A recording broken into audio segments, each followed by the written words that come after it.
लोग hip replacement से बड़ा डरते हैं। सर एक तो बताइए कि हिप रिप्लेसमेंट है क्या? हिप रिप्लेसमेंट का मतलब है कि अगर हिप जॉइंट आपका बहुत पेनफुल हो गया और उससे चलना फिरना मुश्किल हो गया तो उस जॉइंट को आर्टिफिशियल जॉइंट के साथ तब्दील करना, सर्जरी करके, उसको कहते हैं कि हिप रिप्लेसमेंट। हिप रिप्लेसमेंट दो तरह की होती है, एक टोटल हिप रिप्लेसमेंट होती है, एक हेमी टोटल हिप रिप्लेसमेंट होती है। जो टोटल हिप रिप्लेसमेंट होती है उसमें तो हम जो सॉकेट होती है हिप और उसमें जो उसका जो हेड जो है ना फिट होता है, दोनों सॉकेट भी और हेड भी चेंज कर देते हैं। जो हेमी आर्थोप्लास्टी जिसको कहते हैं उसमें ये होता है कि सॉकेट ठीक होती है, उसको हम चेंज नहीं करते, वो नेचुरल रहती है। सिर्फ हेड जो है ना बोन का उसको चेंज कर देते हैं, तो इसको कहते हैं पार्शियल या हेमी आर्थोप्लास्टी। और ज़्यादातर हम टोटल हिप आर्थोप्लास्टी ही करते हैं, लेकिन कुछ केसेस जिनकी सॉकेट अच्छी होती है उनकी सिर्फ एक साइड चेंज करते हैं, उसको कहते हैं हेमी आर्थोप्लास्टी। सर किन किन पेशेंट्स को जो है वो टोटल हिप रिप्लेसमेंट या हिप रिप्लेसमेंट करवानी चाहिए? जी, एक तो ओल्ड एज में ज़ाहिर है डिजेनरेटिव आर्थराइटिस जिसको ऑस्टियोआर्थराइटिस कहते हैं, उससे अगर हिप पेनफुल हो जाए, चलना फिरना मुश्किल हो जाए, उस पर वज़न डालना मुश्किल हो जाए, वॉकर के साथ चलना पड़े, दवाइयाँ लेनी पड़े, तो हम कहते हैं कि ये स्टेज आ गई है कि अब जॉइंट को चेंज होना चाहिए। एक चीज़। दूसरी चीज़ जो गेंठिया है, रूमेटॉइड आर्थराइटिस है, यंग बच्चियों में आजकल बहुत है, यंग ख़वातीन में बहुत है। अनमैरिड बच्चियाँ हैं बेचारी, या मैरिड हैं तो 3-3 बच्चे हैं, 2-2 बच्चे हैं, तो उनका खाना तक नहीं बना सकती हिप आर्थराइटिस की वजह से, रूमेटॉइड की वजह से, तो उनके जॉइंट हम चेंज करते हैं। और मैं सबसे इंटरेस्टिंग बात आपको बताऊँ कि यंग लड़के जो है, जो बॉडी बिल्डर्स हैं आजकल, मैं उनके जॉइंट भी चेंज कर रहा हूँ। 2-2 जॉइंट चेंज किए हैं। 20-20, 25-25 साल के यंग बच्चे कि वो क्लब्स में, जिम्स में जाते हैं बॉडी बिल्डिंग के लिए, मसल्स को डेवलप करने के लिए। वहाँ पे उनको एडवाइस की जाती है इंस्ट्रक्टर की तरफ से या दूसरे लोगों की तरफ से कि जी आप हाई प्रोटीन डाइट लें और ये मेडिसिन पाउडर्स लें, दवाइयाँ देते हैं उनको कि ये पावरफुल दवाइयाँ हैं और इससे आपके मसल की बल्क जो है बड़ी तेज़ी से बनेगी और आपकी बॉडी की शेप बहुत अच्छी हो जाएगी, तो ये दवाइयाँ भी साथ एक्सरसाइज के इस्तेमाल करें। सर इसमें बड़ी अच्छी बात की आपने। सर क्या वो जो प्रोटीन है जो डब्बों में आती है, क्या वो सर लेनी चाहिए यंगस्टर्स को? बिल्कुल नहीं लेनी चाहिए। जो नेचुरल डाइट है, जो नेचुरल फूड है, जो नेचुरल प्रोटीन्स है वो लेनी चाहिए। वो जो है उसका कोई लैब टेस्ट नहीं है, उसमें क्या चीज़ है और क्या नहीं है और उसमें क्या हैज़ार्डस चीज़ जो है ना उसमें मिक्स की हुई है, वो बिल्कुल नहीं लेनी चाहिए। वही लेने की वजह से आप बिलीव करें कि मेरे पास 20-25 साल के बच्चे हैं जिनके मैंने दोनों जॉइंट चेंज किए हैं, और जब वो आए हैं मेरे पास उनको व्हील चेयर पर लेके आए हैं, घर वाले उठा के लेके आए हैं, वो उन टांगों पर वज़न डालने के काबिल नहीं थे। वो बच्चे जो बॉडी बिल्डर अपनी ज़िंदगी में बनना चाहते थे वो व्हील चेयर पर बैठ के मेरे पास आए। सर कैसे, मतलब कि वो दवाई कैसे उनके जॉइंट्स को नुकसान पहुंचाती है? उसमें मेटल्स होती हैं और स्टेरॉइड्स होते हैं, जो उनका जो जॉइंट का हेड जो होता है ना उसके अंदर की ब्लड सप्लाई जो है ना वो ख़त्म कर देते हैं। वहाँ खून नहीं रहता, खून ख़त्म हो जाता है, एवीएन हो जाता है, एवीएन उसको डेड हो जाता है, वो हेड जो है ना डेड हो जाता है, उसको एवीएन कहते हैं हमारी लैंग्वेज में। जब वो डेड हो जाता है तो वो बहुत ज़्यादा पेनफुल होता है, क्योंकि डेड चीज़ तो बॉडी एक्सेप्ट नहीं करती और फिर चलना फिरना मुश्किल हो जाता है, तो फिर वो डेड चीज़ को निकाल के फिर नया जॉइंट डालना पड़ता है।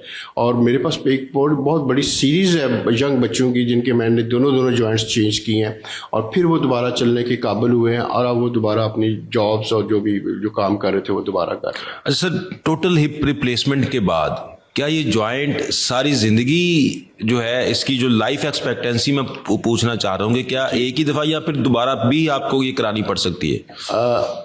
अगर यंगर एज में होता है तो फिर चांस होता है कि ये इसकी रिवीजन दोबारा होगी या दोबारा सर्जरी की ज़रूरत पड़ेगी 20, 25, 30 साल बाद, 35 साल बाद। डिपेंड करता है कि उसकी सर्जरी कितनी अच्छी हुई है, जॉइंट कितना अच्छा यूज़ हुआ है और उसके बाद पेशेंट ने उस जॉइंट की खुद केयर कितनी अच्छी की है, फिजियोथेरेपी रेगुलरली कितनी अच्छी की है और अपनी फिटनेस का कितना ख्याल किया है और जॉइंट को प्रॉपरली इस्तेमाल किया है। मिस यूज़, ओवर यूज़ तो जॉइंट को नहीं किया, तो उस पर भी डिपेंड करती है। लेकिन 25 to 30 इयर्स तक जो है ना जॉइंट बड़ा अच्छा चलता है। 25-30 साल इसकी एज होती है। जी एग्जैक्टली। सर आपने कहा कि जॉइंट की हिफाजत, रिप्लेसमेंट के बाद क्या हिफाजत जो है वो करनी चाहिए पेशेंट को? सबसे इम्पोर्टेंट चीज़ तो यह है कि उसके इर्द गिर्द के जो मसल्स हैं उस रीजन के, जैसे अगर हिप जॉइंट चेंज हुआ है तो उसके हिप जॉइंट के ऑल अराउंड जो मसल्स Flexors, ठीक है वो सारे adductors. स्ट्रांग होने चाहिए, क्योंकि वो मसल्स शॉक अब्जॉर्बर हैं। जितनी बॉडी का वजन पड़ेगा, लोड पड़ेगा, वो मसल्स लोड उठाएंगे और जॉइंट पे लोड कम शिफ्ट होगा, तो जॉइंट इजी रहेगा, ऑफ लोड रहेगा और उसकी लाइफ जो है ना वो बढ़ जाएगी। दूसरी बात ये है कि इम्पैक्ट एक्सरसाइज, कि जैसे बहुत ज़्यादा जॉगिंग कर जंपिंग करना, ठीक है, और हाइकिंग करना या लो सिटिंग बहुत ज़्यादा फ्रीक्वेंटली करना, उससे भी जॉइंट जो है ना ओवरलोड होता है, ओवर यूज़ होता है, फिर वो डैमेज होता है, फिर उसकी लूजनिंग का चांस होता है। तो वो चीज़ें हम कहते हैं कि ये चीज़ें आपने थोड़ा सा लाइफस्टाइल चेंज करना है और अपनी फिटनेस का ख्याल रखना है, ओवरऑल बॉडी भी फिट रहनी चाहिए। तीसरी बात यह है कि उसका वज़न नहीं बढ़ना चाहिए, क्योंकि ये जॉइंट अगर फर्ज करो 80 या 90 केजी के लिए डिज़ाइन हुआ है और उस पे आप 125 केजी और 150 केजी का वज़न डाल के चलते रहेंगे, तो जाहिर है उसकी लाइफ जो है ना उस लिहाज से फिर कम हो जाएगी। सर किन किन पेशेंट्स में हिप रिप्लेसमेंट नहीं हो सकती?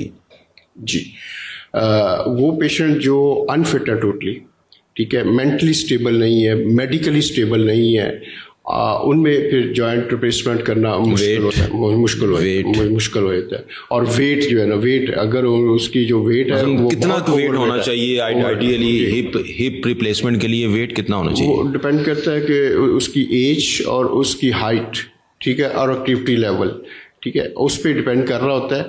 अगर वेट 100 केजी से और से ज़्यादा है तो फिर हम एडवाइस करते हैं कि पहले वेट को रिड्यूस करें। वेट को रिड्यूस करने के लिए फिजिकल एक्सरसाइज, वॉक और सारी कुछ, और डाइट कंट्रोल और अपनी डेली लाइफ की हैबिट्स वो चेंज करें। जब वो उसका वेट ऑप्टिमम हो जाता है और वो उस रीजन के मसल भी स्ट्रॉन्ग कर लेते हैं, जो कि वो मसल उस वेट को शेयर करें जॉइंट के साथ, तो फिर हम कहते हैं कि अब ये पेशेंट जो है ना ऑप्टिमम है जॉइंट रिप्लेसमेंट के लिए। सर ओल्ड एज, कितनी एज तक रिप्लेसमेंट हो सकती है? मैंने थोड़े दिन पहले एक जॉइंट चेंज किया है, आप बिलीव नहीं करेंगे कि उस लेडी की एज 107 साल थी। 107। लिहाजा एज की कोई लिमिट नहीं। कोई लिमिट नहीं। तो मुझे जब मैं सर्जरी करने लगा तो बड़ी हाई रिस्क मैंने कंसेंट ली उनकी, ज़ाहिर है एज की वजह से। तो उन्होंने मुझे बताया, मैंने कहा कितनी एज है, तो उन्होंने कहा जी कि 96 ईयर है। जब मैंने सर्जरी कर ली, अगले दिन उनको चलाया तो दे वर वेरी हैप्पी। तो खुश हो के मुझे बताते हैं, कहते हैं डॉक्टर साहब आपको एक चीज़ का पता है? मैंने जी क्या? कहते हैं जी इनकी एज 107 साल है, हमने आपको 96 बताई थी कि आप रिफ्यूज़ ना कर दें। तो वो 107 साल में अभी भी आती है मेरे पास, चल रही है और ठीक है। यानी कि एज की कोई लिमिट नहीं है। जब भी आपकी बोन खराब हो या आपकी जो लाटू है हिप बोन का, वो अगर खराब हो तो रिप्लेसमेंट ही बेस्ट ऑप्शन है, रादर देन के हम उसके अंदर प्लेट्स या नेल्स या जो है वो बाकी चीज़ें डालें। बहुत शुक्रिया सर, थैंक यू।